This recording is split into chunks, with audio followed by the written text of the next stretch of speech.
Merci une fois de plus d'être au rendez-vous du sport roi au Cameroun, le football 100% foot sur Equinox Télévision. Ils sont deux ambassadeurs camerounais en ce qui concerne le football qui vont représenter le Cameroun sur la scène interclub africaine ce week-end. Il s'agit de New Star de Douala en tant que vainqueur de la Coupe du Cameroun et d'E-Sport Lalé qui est champion du Cameroun 2017. Ces clubs qui n'ont pas encore de compétition dans les jambes, comme vous le savez bien, le championnat. Et l'Idoine professionnelle du Cameroun n'a pas encore démarré. Quelles sont les chances de New Star et d'E-Sport Lalé qui est? Nous essaierons d'apporter quelques éléments de réponse dans ce programme. Tout comme on reviendra sur la déclaration du président de la Confédération africaine de football, Ahmad, qui a laissé entendre que le Cameroun n'avait pas encore convaincu l'instance fêtière du football africain quant à sa capacité à organiser la Coupe d'Afrique des Nations en 2019. C'était en marge de la 40e Assemblée Générale de la CAF tenue du côté de Casablanca au Maroc. Cela fait un an, jour pour jour, que le Cameroun a remporté la Coupe d'Afrique des Nations au Gabon. On se rappelle encore ces moments heureux, mais après, quel est le bilan que l'on peut faire des Lions indomptables un an après cette victoire? On reviendra dans cette émission, tout comme on vous fera le bilan du championnat d'Afrique des Nations, 5e édition organisée par le Maroc et remportée également par le royaume chérifien. C'était hier face au Nigeria. Des nouvelles des footballeurs à l'étranger, comme vous êtes habitué de ce programme, ça sera vers la fin de ce programme. Merci une fois de plus d'être au rendez-vous. Et bien, pour nous accompagner tout au long des 90 prochaines minutes, deux invités de marque. Tout d'abord, Love Djongan, j'espère que j'ai bien prononcé. Love Djongan. Merci, bonsoir et bienvenue sur ce plateau de 100% foot. Merci, bonsoir et bonsoir à tous ceux qui nous suivent à la maison. Vous êtes entraîneur de football et vous avez la particularité d'avoir exercé votre profession au Brésil. Et vous étiez d'ailleurs, vous m'avez dit que vous êtes l'unique entraîneur d'origine camerounaise à avoir exercé du côté du Brésil, c'est ça? Oui, c'est vrai. Je suis le premier Camerounais à entraîner en première division au Brésil, la catégorie de moins de 20 ans. Parce que vous savez, au Brésil, toutes les équipes de première division doivent avoir une équipe de moins de 20 ans. Donc je suis le premier Africain dans toute l'histoire du football. Alors, je vous ai resté au Cameroun, donc vous êtes le premier Africain. Oui. D'accord. On aura le temps de partager cette expérience du Brésil par rapport à ce qui se passe au Cameroun, sur le temps puisque le Cameroun est également lancé dans cette logique de former le football à la base avec la mise sur place de l'Académie nationale de football. Notre invité de marque qui nous accompagne ce soir, il est le président du conseil d'administration de New Star de Douala, vous l'avez compris, c'est l'un des ambassadeurs du Cameroun sur la scène interclub africaine dès le week-end prochain. Dr Faustin Donko, bonsoir. Bonsoir Etienne, bonsoir à tous vos téléspectateurs, et bonsoir à tous ceux qui nous regardent. Alors nous sommes à jour J-4 au sein de la première sortie africaine de New Star de Douala. Comment est-ce qu'on se sent à quelques jours d'une telle confrontation? Bon, on va faire l'évaluation à partir de jeudi. Il y a beaucoup de pression. Vous savez qu'on a dû perdre 2 places de représentativité pour le Cameroun et puis ça nous met une pression supplémentaire. Les autorités ont demandé qu'on puisse mettre le paquet pour pouvoir passer en phase de poule et nous travaillons là-dessus. Je pense qu'on a beaucoup de pression quand même. Il y a aussi un peu la peur de mal faire. Vous connaissez que la première expérience n'a pas été la bonne avec la commission CAF il y a 2 ans. Nous nous mettons au travail et nous pensons à partir de jeudi faire une évaluation totale. Alors vous avez quand même un adversaire, un nom qui ne résonne pas du tout fort dans le milieu du football. Il s'agit du Deportivo Niéfan, un club équato-guinéen. Quelles sont les nouvelles que vous avez de votre adversaire? Bon, on a des nouvelles. C'est une équipe qui jouait en Ligue 2 l'année dernière, qui vient de monter en première division. Et c'est ça qui fait un peu la peur de ce match. Comme les techniciens le disent, c'est un match piège parce que les enfants ont tendance à penser que c'est une équipe qui était en Ligue 2. Et c'est là qu'il faut faire très attention. Donc nous travaillons sur le plan psychologique pour leur faire comprendre que c'est au contraire le genre de match qui est difficile à négocier. Donc nous demandons aux enfants d'être concentrés jusqu'au sifflet final, surtout que nous jouons le match aller à domicile, nous devons faire très attention. Alors, Moussa de Douala, quand même, vainqueur de la Coupe du Cameroun de football en 2017 face à UMS Loum, on a vu cette belle finale, très belle rencontre d'ailleurs. Moussa de Douala, quelle ossature est-ce que vous allez présenter face à cette équipe équato-guinéenne? C'est le même groupe qui a remporté la finale du Cameroun qui sera face à cette équipe samedi prochain? Bon, nous sommes une économie de marché, c'est valable aussi pour le football professionnel, mais on a pu quand même garder presque 70% de notre effectif. On aurait bien voulu garder 90 ou 100%. Bon, 100% c'est rêvé, mais quand même la base est là, et on a fait des recrutements pour compenser des postes qu'on a perdus. Il y a encore 2 postes qui restent à combler, je veux dire sur le plan de la qualité, mais l'équipe quand même est bien équilibrée. On espère qu'au fur et à mesure qu'on va évoluer dans la compétition, on verra le niveau des joueurs. On verra le niveau des joueurs. Parlons justement de ce niveau de joueurs. On a un technicien de football avec nous sur ce plateau.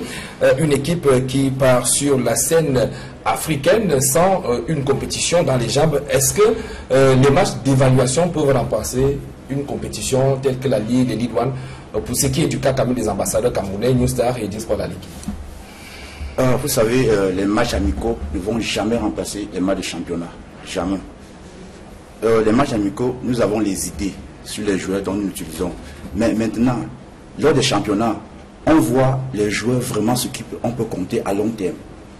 Question de maturité. Quand vous voyez les matchs amicaux, c'est très très différent. Donc vraiment, quand le championnat est arrêté par rapport à une équipe qui va jouer le championnat international, c'est pas très bien, c'est pas bien. C'est pas bien. C'est pas bien, mais est-ce que cet handicap, on peut quand même le surmonter, non? Oui, on peut le surmonter. Puisque le PCA de New Star, il a gardé l'effectif, presque la majorité de l'effectif qui est à 70%. Donc je pense qu'avec le match que j'ai vu contre UMS Loum, ces enfants ont très bien joué. Ce sont des enfants déterminés, volontaires et qui sont bien sur le plan technique. Donc je pense que le match qu'ils vont jouer ici va être un match positif pour cette équipe. Alors, il faut noter que vous n'êtes pas seulement resté du côté du Brésil, vous avez pensé revenir au pays, partager cette expérience que vous avez eue à cœur du côté du Brésil, en mettant sur pied notamment une équipe, un club amateur, c'est ça? Oui, j'ai mis, l'année passée, j'ai créé mon équipe qui se nomme Love FC, Love International Football Club. Nous avons joué la Ligue d'arrondissement, nous sommes sortis premiers. Parce qu'en moins de 3 journées de la fin du championnat de la Ligue d'arrondissement, nous étions déjà premiers. On était déjà montés. Mais avec ce qui est arrivé au comité de normalisation, nous ne sommes pas. Ils ont conclu que les équipes ne devaient pas monter. Ce qui fait que nous souffrons énormément. Nous souffrons énormément. Un championnat où on a fait une préparation d'une année. Les enfants se sont battus. Moi, je me suis battu seul comme entraîneur et président. À la fin, pour nous récompenser, c'est que l'équipe ne monte pas. Vraiment, c'est vraiment très sauf que cette même fédération camerounaise de football, par l'entremise de son secrétaire général, vous a sommé, je veux utiliser ces termes, de reprendre la compétition le 25 février. Vous êtes prêt à reprendre la compétition? Je suis pas prêt. Je suis pas prêt. Parce que demain, nous avons le séminaire de fabrication des licences. Le nouveau système FIFA Connect des licences. Demain, nous allons apprendre à mettre les dossiers en ligne et nous allons aller jouer. Nous devons jouer le 25. C'est vraiment, c'est compliqué, c'est difficile. C'est difficile, on n'avait pas expliqué parce qu'on n'a pas de temps. Nous allons mettre le dossier en ligne quand? Nous allons nous préparer quand? On n'a pas de temps. C'est véritablement le football amateur, dans le sens du terme. Alors, on va vous proposer les premières images de ce programme. Il s'agit de la rencontre amicale livrée du côté de Limbe et Boya, des rencontres amicales, je vais dire, New Star de Douala face à Bamboutos Mbouda, victoire de New Star, 1-0. On note également que Bamboutos a pris sa revanche dans une autre rencontre amicale, toujours dans la région du sud-ouest. C'était face à Besta, 1-5, large victoire de Bamboutos Mbouda. Alors, président Foster, donc, New Star de Douala s'entraîne ici à Douala sur un terrain nu. Et là, il dispute ses rencontres amicales sur du gazon. Est-ce qu'il n'y aura pas un problème d'adaptation pour les joueurs qui vont aller sur la scène africaine dès samedi prochain? Non, on a essayé de régler ce problème. C'est pour ça que nous sommes en stade bloqué dans le sud-ouest depuis le 10 janvier. On s'est donné le temps pour mieux s'adapter à l'environnement et aussi au stade. Et c'est l'occasion encore de remercier ici les autorités sportives et les autorités du Sud-Ouest qui nous ont facilité la tâche. Donc ça ne sera pas un handicap. Depuis le 10, comme je peux me répéter, nous sommes habitués à ces stades parce qu'on s'entraîne et à Saint-Étienne-et-Sédomé au stade omnisport de Anguémé. Donc de ce côté-là, tout va bien. Il faut plutôt, comme le coach l'a dit, nous avons peut-être des regrets. On aurait bien voulu faire des matchs de championnat, quelques 4, 5, 6 matchs comme on avait planifié, dommage. Mais on a essayé de compenser avec quelques matchs amicaux. Surtout comme un match comme celui que nous avons fait hier contre Bamboutos. C'est des matchs qui peuvent nous amener à combler un peu le gap que nous n'avons pas eu. Mais en ce qui nous concerne, le premier match contre Deportivo de Niéfan sera surtout un match de plan psychologique. Et ils n'ont rien à perdre. S'ils sont éliminés, ils diront qu'ils sont fait éliminer par une équipe camerounaise qui a gagné la Coupe du Cameroun. Mais par contre, pour eux, ça sera un exploit de dire qu'ils vont éliminer New Star. Donc nous devons faire très attention sur le plan psychologique, ne pas aborder ce match. Et c'est ça notre crainte. Ne pas aborder le match avec un excès de zèle, une suffisance. Donc c'est là où nous travaillons beaucoup. Les autres détails sont quand même, nous essayons de les régler. D'accord, on reviendra notamment sur ces détails en ce qui concerne les finances et même tout ce qui a été fait du côté des pouvoirs publics, parce qu'il faut dire qu'une fois sorti du Cameroun, vous ne représentez peut-être plus le New Star de Douala, mais New Star du Cameroun sur la scène africaine. Je vous propose à présent de revenir sur quelques réactions recueillies au terme de ces rencontres amicales. On parle tout d'abord de New Star contre Bamboutos Zunguda. Raoul Taboufé, notre reporter qui était de ce côté-là, a tendu son micro tout d'abord à l'encadrement technique de New Star de Douala et à son capitaine. Écoutons leur réaction. C'est dommage parce que nous aurons aimé que le championnat ait déjà commencé. Ainsi, nous aurons plus de compétition dans les jambes. Maintenant, nous avons fait des matchs amicaux qui ne sont pas des moindres. Nous en avons gagné certains, nous en avons perdu d'autres. Mais le capital confiance est là. Ça ne remplace pas les matchs de compétition qui sont les matchs de championnat réglementaires. Mais nous pensons que nous serons fait bonne figure et pourquoi pas l'emporter face à l'équipe guinéenne. Donc nous restons assez confiants face à ce que nous avons fait. Nous allons nous concentrer durant la semaine pour peaufiner ce qui n'a pas encore marché. Et voilà, nous allons aborder la compétition avec le maximum de sérieux. C'est notre dernier match d'évaluation avant de rentrer dans l'arène samedi contre l'équipe guinéenne. Et je crois que sur le plan du moral, c'est déjà bien. Avec 2 victoires sur les équipes d'élite, je crois que ça fait 4 matchs de préparation. Je crois qu'on est prêt pour aborder le match de samedi. Dès demain, on se met au travail, surtout sur le plan offensif, parce que nous ne marquons pas assez, 1 but. À 2 matchs, on a marqué 2 buts, ce n'est pas assez pour se qualifier, parce que l'adversaire de samedi, il faut marquer au moins 3 buts, sinon plus. Voilà le capitaine Nouk Mika et l'entraîneur Wamba Petit Michel, l'entraîneur de New Star de Douala, qui revenait donc sur cette rencontre du côté de Bamboutos Zunguda. Il y a également eu les réactions, notamment celle de Charlemagne Bongo, qui est l'entraîneur en chef de Bamboutos Zunguda, mais également les réactions de quelques supporters de Bamboutos qui se sont donc rendus dans cette partie du Cameroun vivre en direct cette rencontre amicale. Je vous propose de les écouter au micro de Raoul Taboufé une fois de plus. C'est vrai qu'il y a eu beaucoup de bonnes choses à la première équipe, mais au niveau de la deuxième équipe, vous savez, il n'y a pas un petit adversaire. Nous n'allons pas dire que Besta c'est une petite équipe, parce que cette équipe a gagné New Star dans un match de préparation. Mais là, nous venons de voir 2 équipes qui sont bien préparées pour le kick-off de ce championnat. Donc, les réglages vont être apportés sur le plan offensif. Mais sauf réglages même, il n'y a pas grand-chose à faire. C'est eux-mêmes qui ont compliqué leur match parce qu'ils n'ont pas voulu jouer facilement. On a eu la possibilité de trouver les décalages plus facilement, d'avoir moins de port de balle. Ils ont eu un port de balle excessif. Ils ont compliqué. Et puis, bon, ça a payé cash. Ça a payé cash. Je crois que nous avons une semaine. Nous allons parfaire ces petits détails. Mais là, nous avons vu, dans le contenu, nous avons vu 2 équipes qui sont prêtes pour le kick-off de ce championnat. Eh bien, c'est vrai qu'on a donc suivi seulement l'entraîneur de Bamboutos Zunguda. Peut-être que la régie va nous permettre à présent de suivre les réactions des supporters de cette même équipe. Très satisfait. Beaucoup plus même d'ailleurs parce que nous jouons ce match d'évaluation un club, n'est-ce pas, qui ressemble à la compétition internationale. Et nous sentons déjà aussi que nos stars est prêt. Et c'est déjà avec eux. Et Bamboutos également, mais aussi avec les derniers réglages avant le 12 février à Tchon. Nous allons sortir une très grande équipe de Bamboutos. L'équipe est très prête pour ce championnat dans la mesure où c'est dans les petits détails qu'on a battu Bamboutos, ce n'est pas si grave.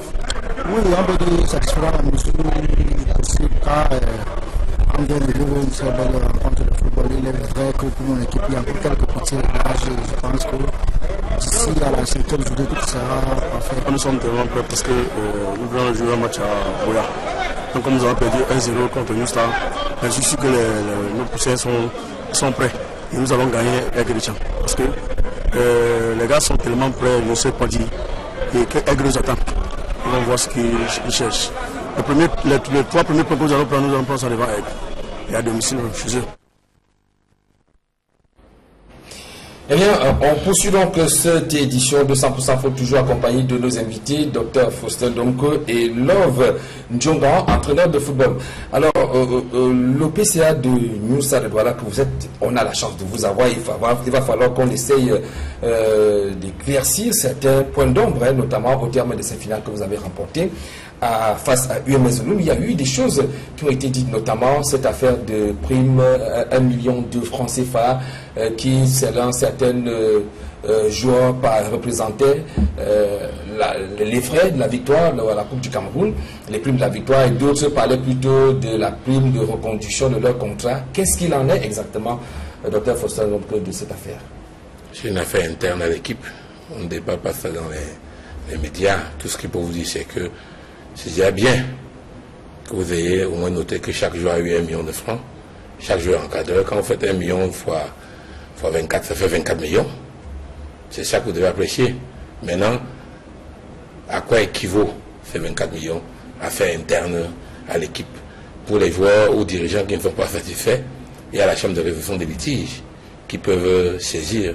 Mais je vous dis, c'est une affaire strictement interne à l'équipe. Ce qui est important, c'est que les joueurs ont perçu 1 million. D'accord, une affaire interne, mais qui est quand même parvenue au public et que les gens aimeraient quand même avoir quelques explications. Mais je consens avec vous que ce soit une affaire. Maintenant, on veut juste savoir, cela représentait les primes de la victoire ou alors c'était les primes de reconduction des contrats? Pour faire plaisir, une fois que je dis que c'est une affaire interne, et je vous ai dit, s'il y a mésentente ou bien s'il n'y a pas convergence, les partis peuvent saisir. Mais tout simplement pour qu'on vous insiste, je vous donne une approche de solution. C'est-à-dire que nous avons, après la finale, effectivement remis à chaque joueur encadreur 1 million de francs. Mais il s'avère que dans les cahiers comptables, il y en avait quelques joueurs qui avaient des dettes, qui avaient pris des avances sur salaire ou alors plusieurs lignes. Et on nous a présenté le bilan. Dans les forêts de la victoire, nous voulions, d'ailleurs les joueurs ont perçu cet argent la veille du match. Donc il n'était pas commode pour nous, dans une victoire comme celle-là, maintenant de dire rembourser, on leur fait confiance. Et je peux vous dire que sur les 18 joueurs, il y a beaucoup qui se sont conformés. Puis nous avons gardé près de 14 joueurs sur 18. Donc ce n'est pas à cause de 4 joueurs qui veulent faire du cocorico que nous allons faire, que vous allez faire un débat. Je vous dis, sur l'effectif de 18 joueurs, nous avons gardé 14. Il y a Andoulou qui a l'intention d'aller à Coton, c'est son droit. Mais c'est aussi notre droit de dire que s'il y a une dette dans nos livres comptables, que nous puissions demander à Andoulou de les payer. C'est un exemple que je vous donne. Maintenant, si Andoulou se sent lésé, il peut saisir la chambre de résolution de litige. Nous avons saisi les autorités pour leur dire attention, il y a certains joueurs, d'ailleurs à l'époque, on a globalisé, mais certains joueurs responsables sont venus et ont trouvé un arrangement, même des modalités de remboursement avec l'équipe. Raison pour laquelle nous avons gardé 14 joueurs. Vous voulez savoir ce qu'on a gardé? Le capitaine est parmi. L'Aube est parmi. Kobil est parmi. Donc, ne faites pas ça de ça une affaire. Non, non, on voulait juste. Voilà, j'ai apporté. J'ai apporté. Quand on a l'acteur principal. Voilà, j'ai apporté un éclairage. Et vous pouvez être sûr que on n'est plus que la moyenne. Un Côte d'Ivoire convenu avec moi que c'est 18 joueurs. Et nous avons. Vous savez que nous, on essaye, on essaye d'être professionnel. Le footballeur a des droits et des obligations. Maintenant, pas vous, Vous savez qu'il y a plusieurs genres de médias. Nous ne sommes pas pour le tribunal, les gens qui veulent transformer les médias en tribunal. Donc, s'il y a des problèmes, il y a des juridictions. D'accord. Bon, vous avez bien fait de me poser la question, mais j'ai d'abord dit que c'est une affaire interne, vous avez insisté, j'ai dévoilé quelques pistes de... C'est fait que le malentendu soit dissipé, et c'est là, il va pour le bon moral de mais je je m'attendais d'abord à dire félicitations, parce que quand vous gagnez une Coupe du Cameroun, Coupe du Cameroun compte forte 24 millions pour donner aux joueurs. Vous dites souvent qu'on ne paye pas les joueurs. 24 millions, c'est le budget de certaines équipes. Je ne veux pas dire quelle équipe, mais nous on a donné 24 millions. On est fiers. Et je peux vous dire, pour votre bonne gouvernance, s'ils vont en phase de poule, ils auront encore 1 million chacun. Donc pour vous nous sommes dans une logique de rendement, la performance, comme disait le ministre de la République, la politique du mérite, l'excellence. Nous n'avons pas d'argent à dépenser pour des euphories, pour des épiceries, mais on a l'argent à dépenser quand les gens nous donnent des résultats. Voilà. Alors parlons justement de cette logique de résultats, parce que c'est de ça dont il sera question samedi prochain contre cette équipe équato-guinéenne. Alors nous savons tous, vous avez déjà donné quelques éléments qui devraient donc concourir à booster le moral de vos éléments, c'est-à-dire la prime de 1 million. Mais au-delà de cette prime, au niveau du pouvoir public, est-ce que vous avez eu un accompagnement particulier pour que vous puissiez quand même valablement représenter le Cameroun lors de cette compétition interclub, la Coupe de la Confédération pour la République? Il faut dire sincèrement que l'approche est intéressante. Nous avons eu des réunions avec le ministre des Sports, je veux dire les membres de son staff, le secrétaire général du ministère de l'Éducation physique, le président du comité de normalisation, qui a vraiment bien voulu nous recevoir quand nous avons demandé une audience en urgence. Et nous avons un canevas d'approche pour résoudre ces problèmes. Bon, moi j'ai peut-être l'avantage que le match aller, je le joue à domicile, mais pour Edine, ça ne sera pas facile parce que le calendrier était surchargé. Le président du comité de normalisation était au Maroc. Il devait rentrer qu'aujourd'hui, donc demain, on va mettre tout sur la table pour effectivement être sûr qu'il n'y aura pas de couac. Vous comprenez? Puis je donne l'exemple de Ding Sport, qui doit prendre un vol pour arriver à Lagos. Il va jouer à 400 km de Lagos. Il faut trouver un autre vol interne. S'il n'y a pas de vol interne, il faut trouver des moyens que les gens ne soient pas fatigués. Je pense que c'est des problèmes que nous allons régler dans les 24 heures. Pour faire tout à fait simple, ça signifie que vous n'avez encore rien reçu là. Non, on n'a pas, mais les principes, on a les principes d'accompagnement. Mais pratiquement, ça devait se faire dans les 24-48 heures. Vous savez que dans une phase comme ça, il faut faire beaucoup de diplomatie. Ce n'est pas l'occasion ici de mettre de l'huile au feu, mais nous sommes dans une dynamique avec les autorités pour qu'il y ait un accompagnement consistant. On a fait des budgets que nous avons présentés, il y a des lignes qui n'ont pas validé, il y a d'autres qui ont été validées de manière ferme. Nous espérons, avec la responsabilité qu'on nous demande, nous mettons tous les moyens et pour que les résultats soient les meilleurs. Quand vous êtes en stade bloqué à Limbé, stade bloqué fermé, un coach, mise au fermé pendant près d'un mois, ça a un coût. Exact. Ça a un coût. Et vous voyez aussi, pour ceux qui bavardent souvent dans les médias, qui devaient aller à des écoles de management de sport, ils doivent comprendre que nous faisons des efforts pour parfois préfinancer des lignes. Nous avons statut d'équipe nationale au vu du décret du chef de l'État. Nous n'avons pas attendu que l'État nous donne l'argent. Nous avons commencé à faire des dépenses nous-mêmes. On espère qu'on se fera rembourser. Mais tout ça, l'objectif c'est quoi? C'est de tout faire pour aller en phase de poule. Parce que c'est pour gagner le premier match, ne pas aller en phase de poule. On ne va pas relever le niveau, le niveau du coefficient du Cameroun. Si nous passons en phase de poule, ça veut dire que nous pourrions avoir 3 ou 4 représentants. C'est d'ailleurs tout ce qu'on souhaite pour que les 2 places que la CAF nous a soustraites. Dans tous les cas, Etienne Pascal, soyez rassurés que nous, de notre côté, nous faisons tout. Nous faisons tout pour pouvoir respecter le cahier de charges qui nous a été donné par le gouvernement en tant qu'équipe nationale. Nous espérons que le gouvernement fait sa part, qui a déjà une bonne volonté de respecter, va le respecter intégralement. Nous, c'est également notre souhait pour qu'il n'y ait pas de malentendu au niveau de cet aspect. Alors, coach Ndionga, on vous a suivi tout à l'heure, vous étiez amer par rapport à cette frustration dont vous avez été victime. Vous n'êtes pas d'ailleurs le seul. Tous les clubs amateurs ont d'ailleurs vécu cette dure expérience de voir la compétition être interrompue sans toutefois qu'il y ait de la suite donnée. Alors, est-ce que vous n'avez pas un tout petit peu de regret d'être parti du Brésil où je suppose que vous étiez très bien logé pour venir inculquer ce que vous avez appris au Brésil aux jeunes Camerounais? Non, je ne regrette pas. Parce que j'ai fait près de 10 ans là-bas comme entraîneur. Et je me suis dit, pourquoi ne pas revenir dans mon pays d'origine et essayer de mettre en place ce que j'ai appris. C'est pour cela que j'ai créé mon équipe Love Inter. Et quand j'ai créé cette équipe, je veux vraiment voir si la matière première qui sont les joueurs répondent vraiment au même processus de formation qu'au Brésil. Alors j'appelle un ami et je lui dis, va au quartier et tu me cherches les gars qui ont minimum 1m80, même tu ne savent pas jouer au ballon, et il n'y a pas de problème. J'ai pris les gars du quartier qui n'ont jamais joué au ballon.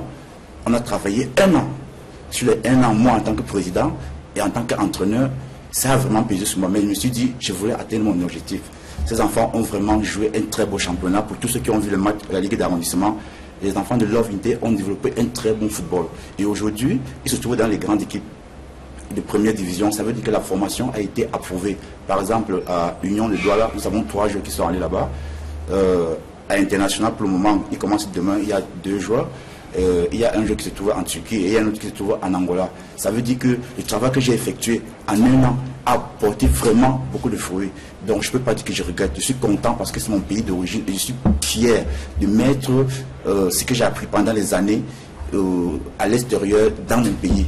Donc je ne peux pas dire que je regrette. Je ne regrette pas. Tout ce qui me fait mal, c'est que après toute cette souffrance, nous n'avons pas pu accéder à la division supérieure. C'est ça qui me fait vraiment maintenant. À la division départementale, puisque vous étiez au niveau de l'arrondissement. Ouais. Alors, et maintenant, c'est quand même curieux qu'on connaît le Brésil comme étant une terre de football. Et qu'on retrouve comme ça un Camerounais en train d'enseigner aux jeunes Brésiliens les techniques de football, les techniques de base.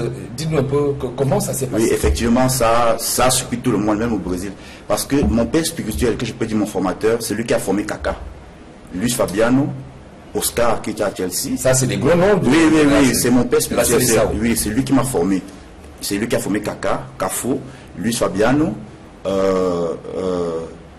celui qui joue à Paris Saint-Germain, on l'appelle comment le Brésil? Non, pas Nima. Daniel Alves. Non, pas Daniel Alves. Le capitaine Lucas, c'est lui qui a vu moi, c'est lui qui a formé qui s'est engagé avec Tottenham. Oui, effectivement, ce monsieur m'a beaucoup aimé parce que quand il quitte de l'Angola pour aller au Brésil, je me battre comme footballeur. Mais après 1 an, je me rends compte que vraiment, footballeur pour moi, ça ne donnait pas. Je me suis converti comme entraîneur. Ce monsieur m'a pris et il m'a surnommé mon fils noir. Et il m'a dit, je vais t'apprendre à pêcher, mais je ne vais pas te donner le poisson. C'est ce qu'il m'avait dit. J'ai fait des années avec lui, on a travaillé, il m'a montré ses secrets. Ce qui faisait que même quand il était malade et qu'il était absent, l'équipe où il travaillait m'appelait pour venir le représenter parce que la philosophie de travail qu'il avait mis sur place, je l'ai maîtrisé à 101%. Donc ce qui fait qu'au Brésil, il m'a conduit, j'ai été vraiment sélectionné par plusieurs personnes. Et vraiment, on a reconnu mon travail. Donc, vraiment, ça a étonné tout le monde. Ça a étonné même les Brésiliens. Parce que quand les journalistes viennent vers moi, ils me posent la question à savoir comment un Africain, un Camerounais d'origine, bon, je suis naturalisé brésilien, puisse venir en première division, prendre une équipe et faire du beau football. Donc, c'est un peu ça. On reviendra sur cette expérience, notamment comment est-ce que le football jeune est organisé là-bas, contrairement à ce qui se passe ici. Vous nous donnerez également votre avis en ce qui concerne l'initiative prise par les pouvoirs publics, la mise sur pied de l'Académie nationale de football, avec les différentes présélections qui sont en cours dans les 10 régions. Alors, on va vous proposer à présent ces images, les images de New Star de Douala, pas sur un terrain de football, encore moins...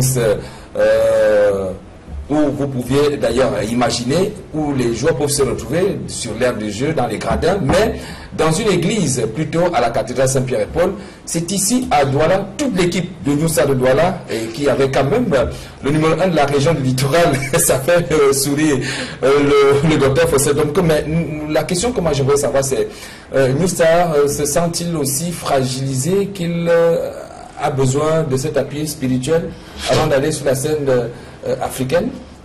Je vous connaissez, je n'allais pas répondre à votre question. Mais comme je connais que vous, pourquoi se sentir fragilisé? Pour nous, le conseil d'administration a pensé qu'après toutes les étapes, il y avait l'étape indispensable, c'était de rendre grâce. Et c'est ce que nous avons fait. Et tout ça a été fait en concertation avec le père archevêque, le père curé et les autorités de la ville. Et vous avez vu que c'est presque tout le monde qui était là, le gouverneur, que nous remercions, madame Madame la députée, les sénateurs, l'honorable Dokolens qui est pour nous un grand frère et un ami, tout cela. Et puis remercier tous ceux qui nous ont accompagnés dans cette messe d'action de grâce et de partage. Donc, pour nous, c'était indispensable de terminer par cette étape. Je peux vous dire que nous avons fait une dernière étape à Limbé. Elle ne sera peut-être pas aussi solennelle que l'autre, mais on va la faire, la messe écuménique que nous faisons vendredi au Saint-Union Stadium, là aussi pour communier avec nos supporters de Limbé, toujours dans ces moments de C'était justement là ma préoccupation, mais vous avez déjà répondu au niveau de la laïcité. Donc vous avez prévu une messe œcuménique. Mais dites-moi un peu, ça a été facile de convaincre le gouverneur de la région du littoral de vous accompagner dans cette action? Non, on n'a pas eu besoin de le convaincre. Il fallait juste qu'il arrange son programme, et il a tout fait. Le ministre de la Médecine territoriale était dans la ville. Vous voyez qu'il a trouvé le temps. Il avait un programme chargé. Il y avait le lancement de la journée de la jeunesse à Yabassi. Donc on n'a pas eu besoin de le convaincre. C'est un grand sportif. Et il tient à accompagner pas seulement New Star, à accompagner pas seulement les activités sportives, toutes les activités. Je ne suis pas son directeur de cabinet, mais je juge par tout ce qu'il fait en ce qui nous concerne. Dès lors que nous avons eu une discussion en audience, il a validé le principe et il fallait qu'on s'entende seulement sur la date. Et cette date du 3 était la date optimale pour toutes les parties retenues. Alors, je vais peut-être prendre ma question de tout à l'heure à l'entame de la présentation de ces images. Au-delà de cette messe d'action de grâce, New Star ressent-il le besoin d'une protection divine avant d'aller sur une compétition comme celle qui commence samedi prochain? Non. New Star a l'obligation, New Star, le conseil d'administration, les joueurs, les dirigeants pensent qu'ils ont l'obligation de rendre grâce au Seigneur quand, après une année sportive comme celle-là, vous avez eu une telle victoire. C'est une obligation. Et ce que nous avons fait. Et nous allons continuer à le faire. On le fait tout le temps. Mais il fallait là que ce soit symbolique. Et si jamais vous étiez éliminé au premier tour de tout préliminaire, vous venez également. Mais vous. Il y aura également une messe d'action. Je n'ai pas envie de vous demander de faire les coups de rhétorique, mais vous le faites très bien. L'un n'exclut pas l'autre. Mais je suis en train de vous dire que ça s'est fait de manière symbolique et de manière grandiose, que tout le monde le voie, que nous avons rendu grâce. Nous le faisons tout le temps. Nos joueurs, avant de. Vous n'avez pas vu l'image à la finale? Avant d'aller au stade le dimanche, nous avons fait une messe.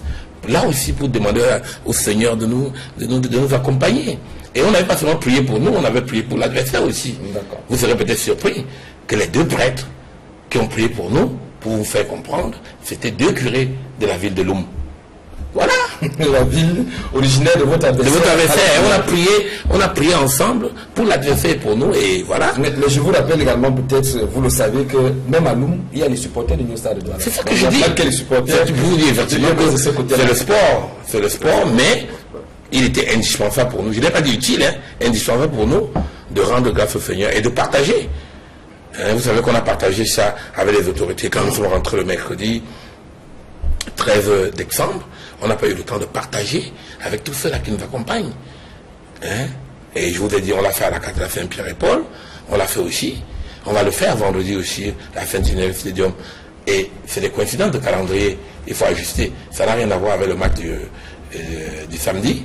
Mais seulement, c'est le calendrier des uns et des autres. Alors, on va poursuivre dans cette série de rencontres et d'évaluation des clubs en attendant, bien évidemment, le kick-off en Elite 1, Elite 2, ou bien dans les divisions régionales, départementales et même d'arrondissement, avec cette fois-ci, dans la région de l'Ouest Cameroun, deux clubs mythiques de cette partie du Cameroun qui se sont affrontés le week-end. Il s'agit de Fofo Club de Baham contre le tout-puissant de l'Ouest, Racing de Bafoussam. Je propose les temps forts dans ce reportage que nous propose Jean-Paul Chouniat.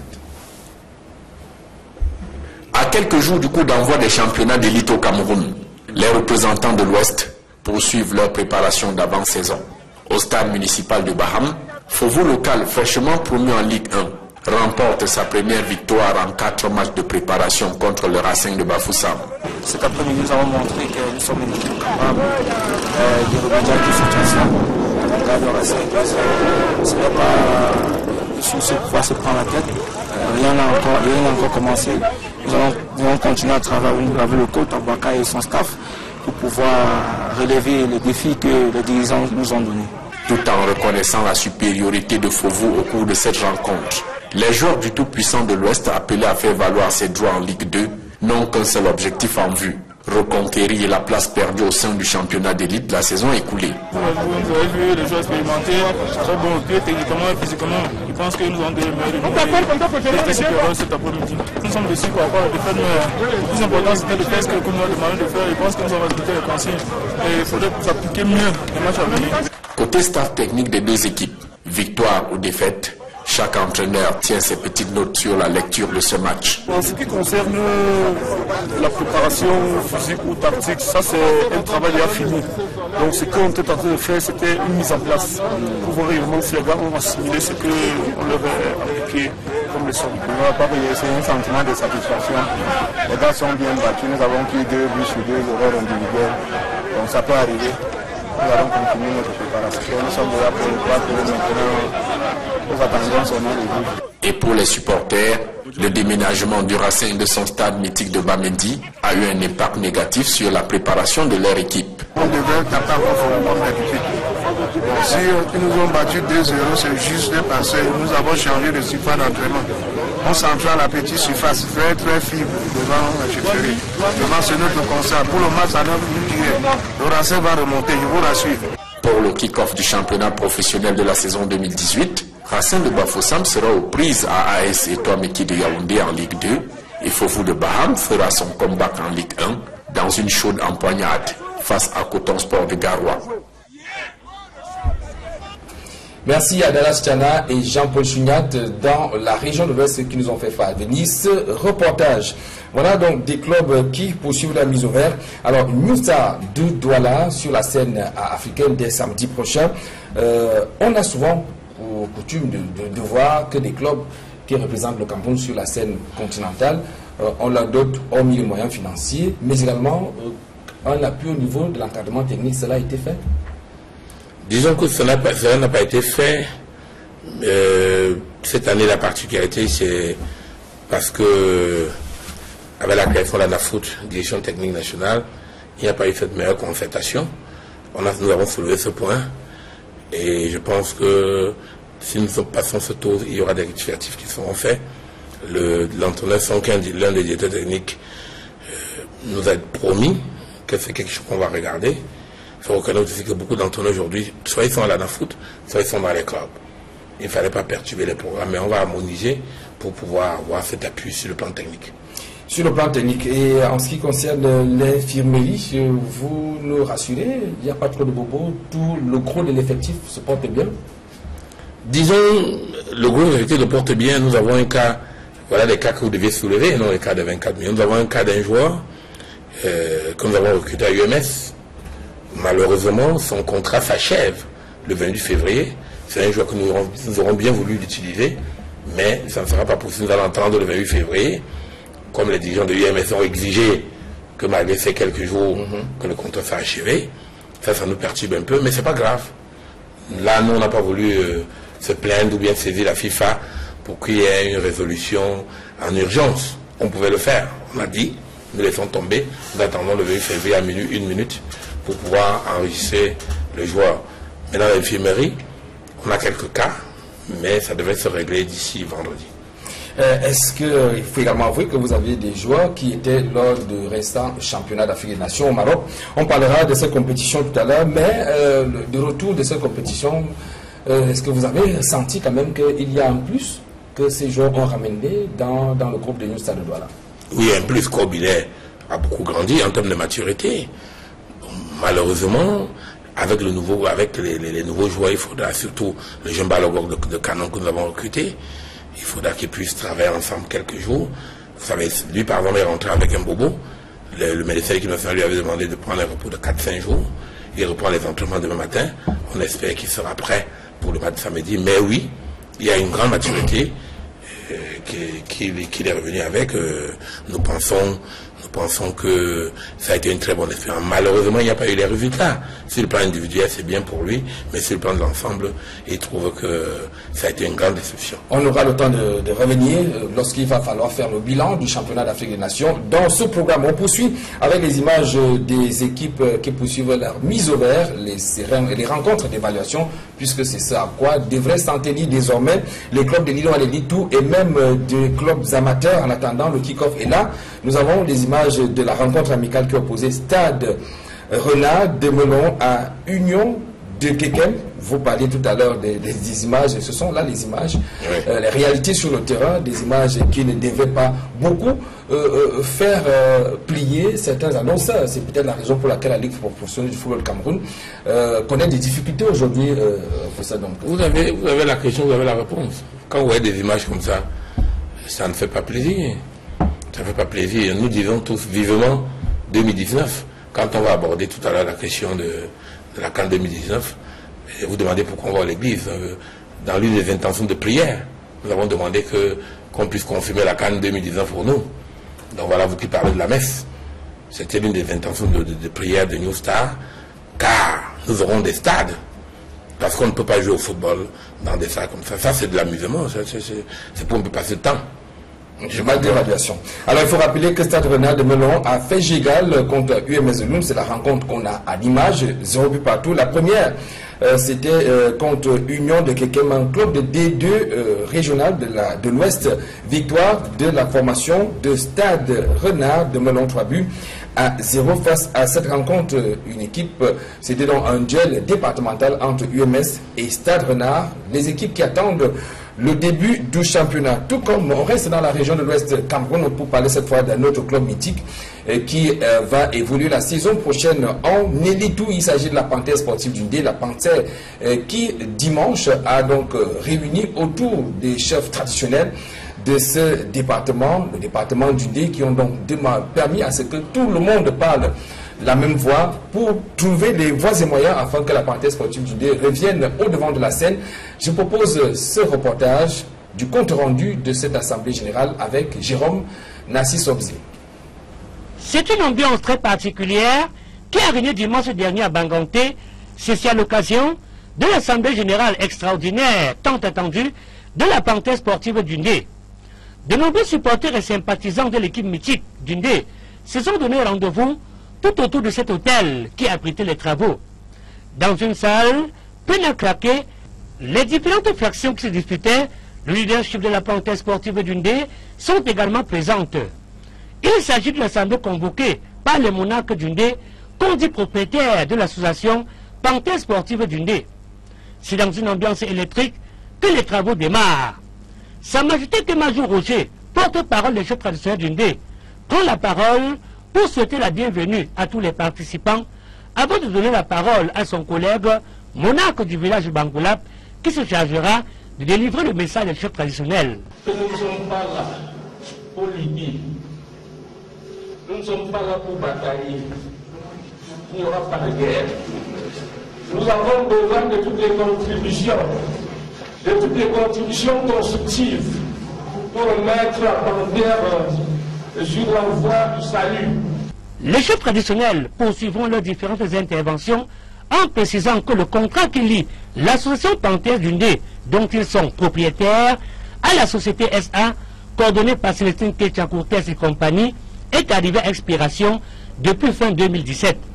Une décision contestée par l'équipe dirigeante sortante et qui poussera le préfet du Ndé, M. Oumarou Aman Wabi, à sortir de ses gonds. Nous ne devons pas faire en sorte que ce que nous faisons aujourd'hui soit une façon d'exprimer la haine pour les autres ou d'avilissement pour le certains.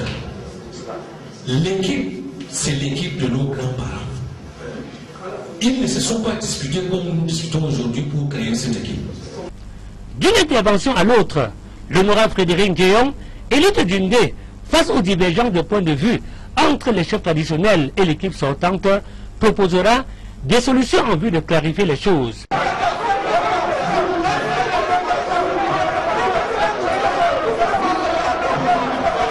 À partir du moment où nous sommes dans l'Assemblée générale extraordinaire de l'association sportive du Ndé, Je regrette tout simplement que nos majestés se soient montrés un peu trop généreux, parce que je ne suis pas sûr que nous serons tous membres de l'association Panthère Sportive Unie. Et quand il s'agit donc de prendre des décisions qui peuvent connaître des suites judiciaires, comme a dit le chef supérieur Banoula tout à l'heure, nous devons veiller à ce que ce ne soit que les membres de l'association sportive d'Undé qui puissent se prononcer. Ce serait peine perdue face à la décision qu'on dit irréversible des chefs traditionnels d'Undé qui, séance tenante, maintiendront la décision, donnant ainsi la possibilité à toutes les personnes désireuses de reprendre les rênes de la Panthère sportive d'Undé de se prononcer. Ces filles d'Undé qui sont encore là, soit dans un cadre de preneurs de ce que nous voulons faire, qui prennent la Panthère sportive de Bangaté. On a évalué le budget. La Panthère sportive du Guinée, on a évalué qu'il nous fallait à peu près être à l'abri de tout ce qui se passe. Parce que on ne peut pas vous rendre compte de ce qui se passe dans la Panthère. Entre 250 et 300 millions. C'est ça que nous exigeons.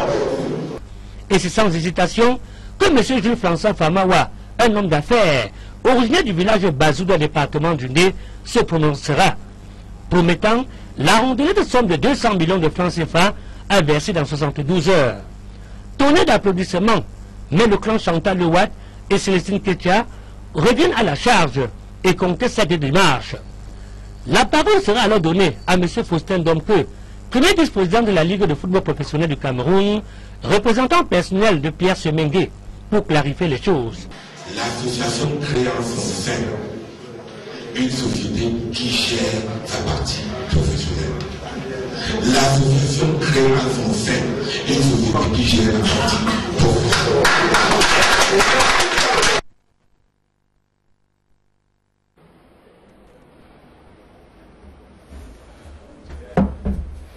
Nous sommes de retour sur ce plateau. On va observer un temps d'arrêt avant notamment de revenir pour la suite de ce programme.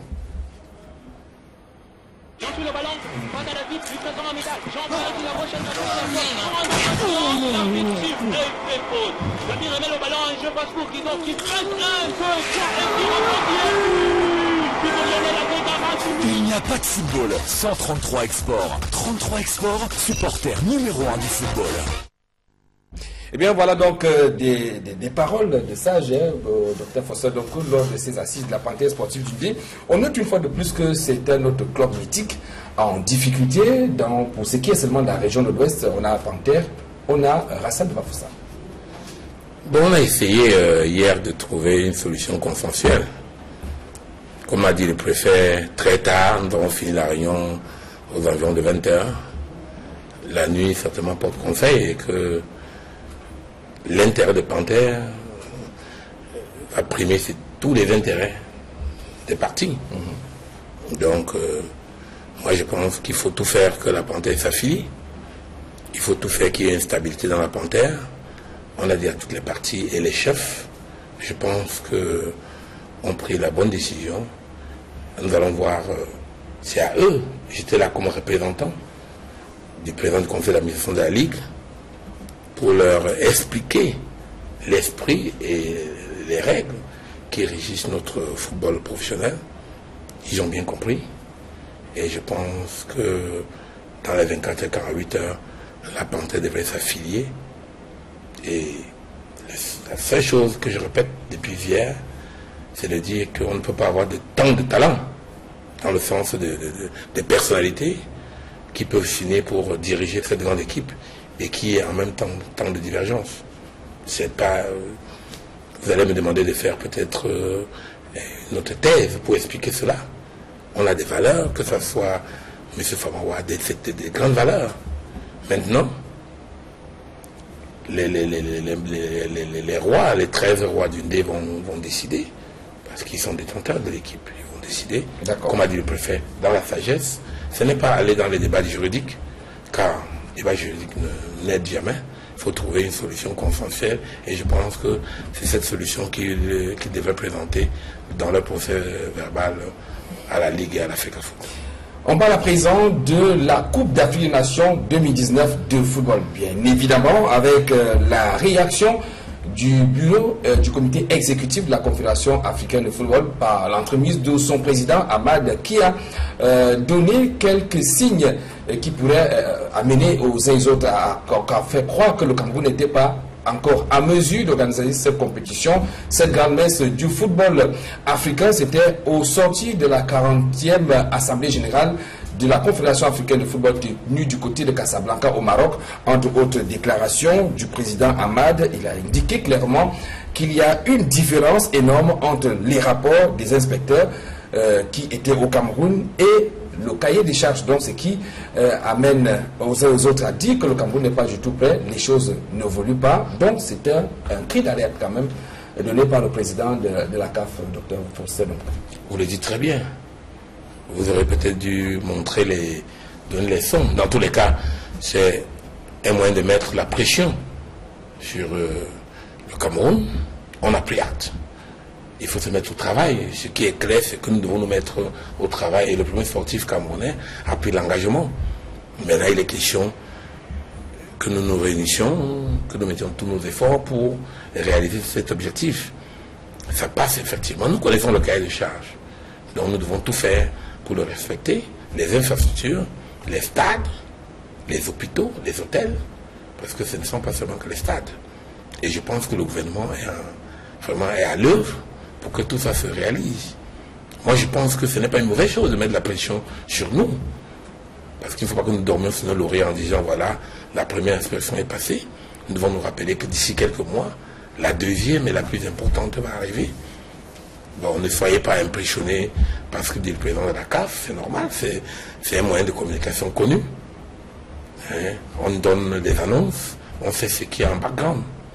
Donc, nous devons retenir que la CAF est très attentive et très vigilante sur ce qui se passe en termes de cahier de charge pour le Cameroun. D'accord. Nous devons prendre acte et se mettre au travail. Alors, coach, est-ce que vous pensez comme d'autres qui ont interprété cette sortie d'Ahmad comme étant un acharnement à l'endroit du Cameroun? On se rappelle déjà sa première sortie, sa toute première, en ce qui concerne l'organisation de cette Coupe d'Afrique des Nations. Ahmad, s'agit-il d'un acharnement ou bien d'un discours de vérité quand même à l'endroit du Cameroun pour cette Coupe d'Afrique en 2019? Moi, je me dis que ce n'est pas un acharnement. Je pense qu'il est en train de faire savoir au peuple camerounais ou bien au gouvernement qu'il faudra se mettre au travail pour que au J-jour, tout se passe bien. Quand il fait cela, c'est pour faire en sorte que chacun soit éveillé, pour se poser la question que si on perd cette organisation, que devons-nous faire? Donc moi je pense que ce n'est pas un problème d'acharnement. Il ne fait que attirer l'attention au peuple camerounais que faites le maximum d'efforts de faire ce qu'on vous demande afin que la CAN puisse se passer dans les bonnes conditions. Je pense, merci coach, il faudrait juste rappeler à Jean Pascal que ne retombons pas dans ce piège d'acharnement. Ça nous va coûter quelques centimes de dépenses pour la diplomatie, à cause de ce discours d'acharnement qui avait été donné par nos médias et certains médias. Ce n'est pas un acharnement, je veux me répéter, mais évitons ça. C'est un cri, vous avez vous-même utilisé cri d'alerte, c'est un moyen de pression. Il faut un discours de vérité. Oui, on ne comprend pas véritablement pas Faustin Domko, vous, tout comme le coach, vous résidez dans la ville de Douala. Douala qui est un des sites retenus pour abriter cette Coupe d'Afrique des Nations. Il y a des infrastructures sportives, c'est un autre aspect qu'a relevé le président de la CAF. On constate sur le terrain que rien véritablement n'évolue au niveau de certains sites. Je vais d'ailleurs vous proposer de suivre ce reportage qui a été réalisé dans la ville de Douala par Kedia, qui revient quand même sur cet aspect assez primordial pour l'organisation de la Coupe d'Afrique des Nations qu'est l'infrastructure sportive. Il y a encore un déficit énorme qu'on demande au Cameroun de rattraper dans la mesure du possible. Voici un extrait des propos tenus par Ahmad Ahmad, le président de la Confédération africaine de football, le 3 février dernier, à Casablanca au Maroc. Il s'exprimait sur le rapport commis par le cabinet Roland Berger, venu en visite d'inspection au Cameroun il y a peu. Pour lui, il y a une différence énorme entre le rapport d'inspection produit par le cabinet et les cahiers de charges. Il va plus loin en affirmant « Je suis un homme de parole. Mon comité exécutif ne change pas d'un iota. Nous appliquons la réglementation avec toute sa vigueur. Le cahier de charges exige des infrastructures, des hôtels, des stades, des hôpitaux et beaucoup de choses. » Des propos qui, une fois relayées dans les médias et sur les réseaux sociaux, ont de nouveau nourri une polémique, vieille d'un an, et traitant de la présumée incapacité du Cameroun à organiser dans les délais une CAN, même à 4 équipes.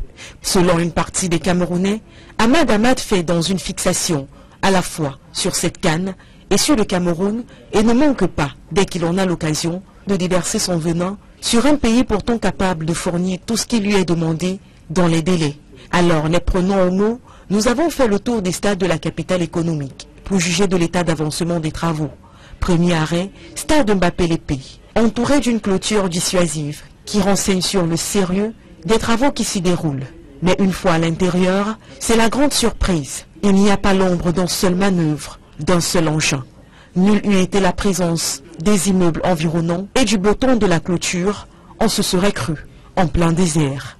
Quelques habitués du site nous expliqueront que les travaux ont été arrêtés au lendemain de la visite des experts de la CAF et reprendront dans 2 mois. Une réalité quasi identique dans l'ensemble des 4 stades que compte la ville, un fait qui vient donner raison aux doutes soulevés par le président de la CAF. Hormis les stades, il y a les hôtels, les centres hospitaliers et les voies de communication, à la fois routières, ferroviaires et aériennes, qui doivent être prêtes aujourd'hui. Pour ce qui est des stades de compétition et d'entraînement, ils devront être livrés au plus tard 6 mois avant le premier match. Mais sur ce point-là, encore, les Camerounais sont optimistes. Rappelons tout de même que c'est au Maroc que Ahmad Ahmad désire attribuer l'organisation de cette CAN en cas d'incapacité prouvée du Cameroun. Un Maroc déjà plus ou moins prêt.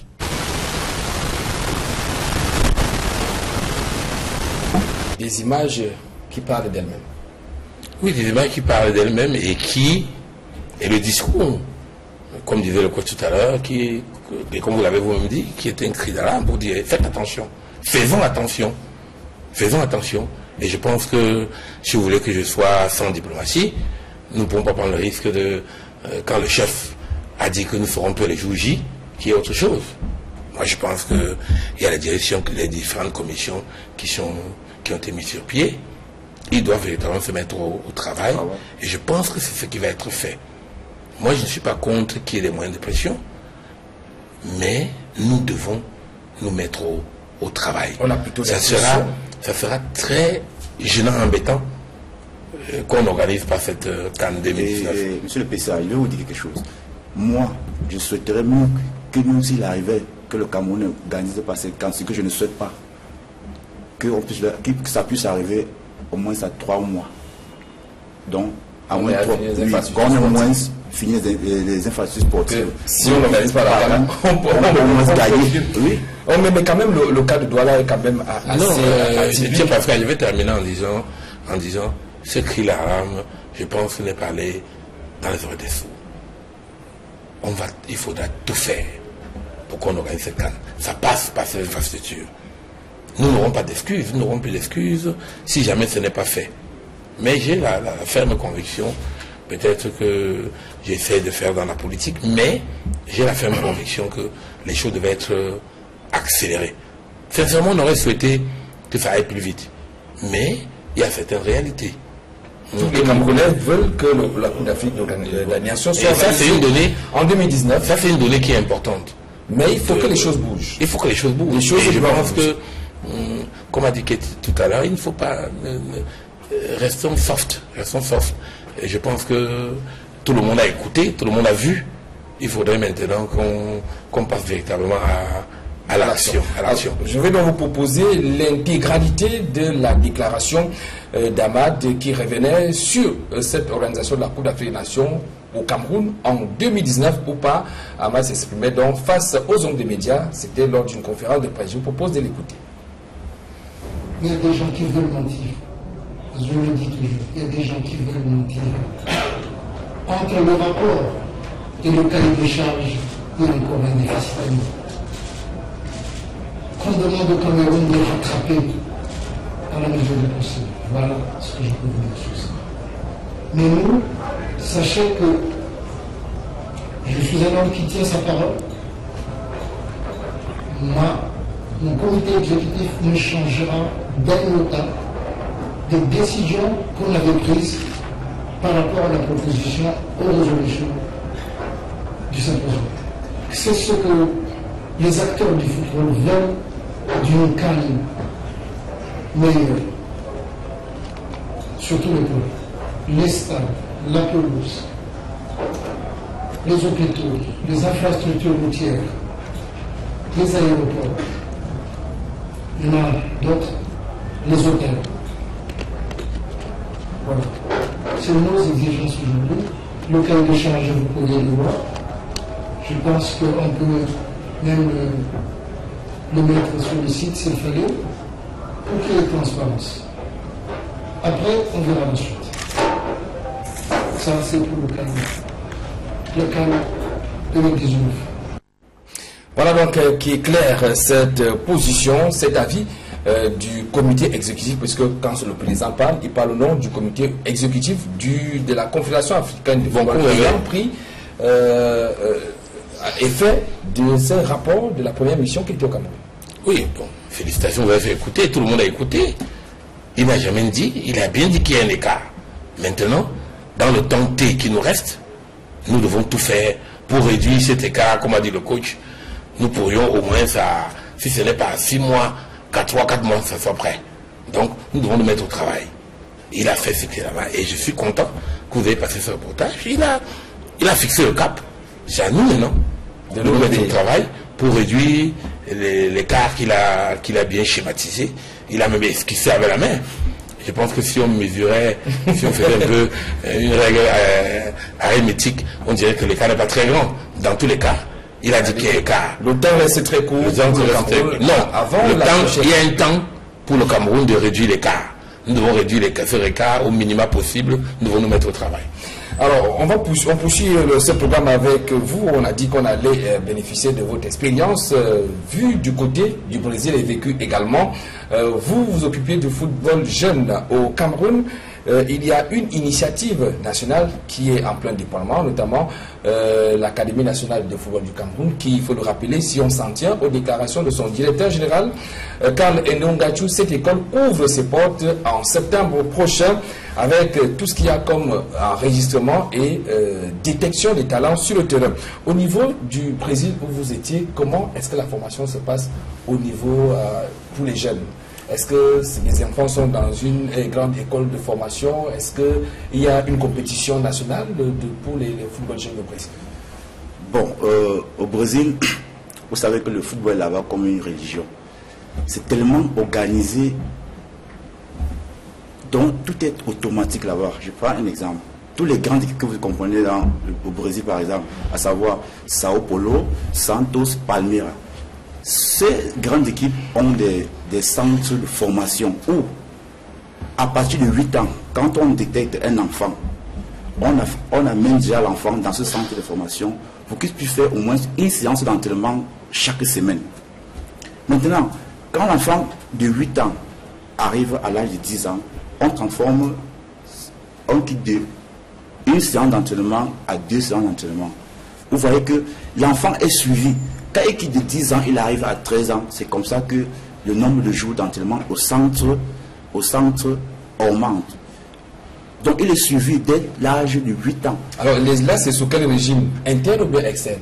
Non, vous savez que d'après la loi de la FIFA, l'enfant ne peut être interné qu'à l'âge de 14 ans. C'est sur le plan externe.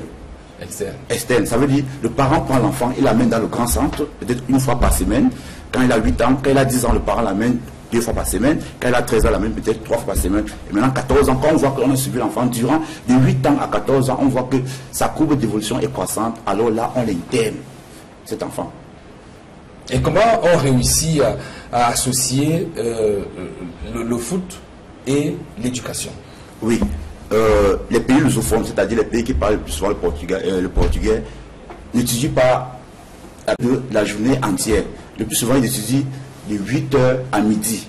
Et d'autres étudient de midi à 18h. Ils font en sorte que, en quelque sorte, ce qu'on appelle ici la mi-temps. Oui, la mi-temps. Là-bas, c'est comme ça. Ça veut dire que quand un enfant a du talent, il peut peut-être étudier et qu'il s'entraîne peut-être en soirée. Alors le parent fait tout et tout pour que l'enfant puisse étudier le matin. Parce que là-bas, chez eux, je suis vraiment désolé, la priorité, c'est pas l'école. La priorité là-bas, c'est le football.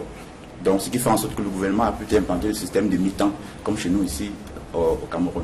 Et on comprend d'ailleurs le pourquoi est-ce que le Brésil domine le football mondial. On poursuit à présent en parlant du championnat d'Afrique des Nations édition 2018 qui s'est achevé dimanche du côté du Maroc avec le sacre du royaume chérifien 4-0 face au Nigeria, les Marocains qui ont dominé cette compétition organisée à domicile.